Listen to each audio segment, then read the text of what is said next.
Welcome to our channel. Today we how to authorize bank debit cards for EVgo memberships, complete guide step by step clearly. To authorize your bank debit card for EVgo memberships, begin by visiting the EVgo website. Locate the sign up or join button on the home page. Click on it to initiate the membership registration process. Fill out the required personal information, including your name, email address, and phone number. Next, create a password for your account. After that, proceed to the Payments section. Select the option to use a debit card. Enter your debit card information, including the card number, expiration date, and CVV code. Make sure the billing address matches the address associated with your debit card.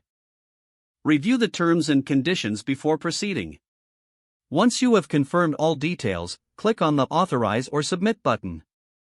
Wait for a confirmation message indicating your card has been successfully authorized. If prompted, verify your email address by clicking the link in the confirmation email from EVgo.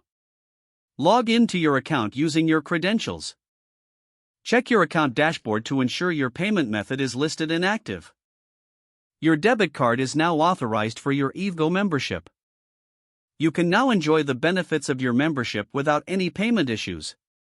If the page does not load, refresh the browser or try again in a private or incognito window. Make sure you are using the correct email address, then retype it carefully to avoid small typos. If your password is not accepted, use the reset option and create a new strong password you can remember. Check your spam folder for verification or security emails, then complete any requested confirmation steps. Enable two-factor authentication if available to improve account security and reduce unauthorized access risk.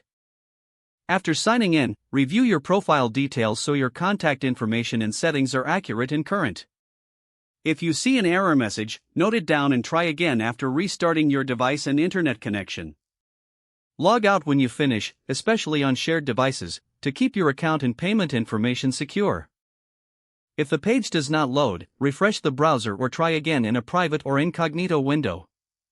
Make sure you are using the correct email address, then retype it carefully to avoid small typos. If your password is not accepted, use the reset option and create a new strong password you can remember. Don't forget to like this video and subscribe to our channel for more step-by-step tech guides.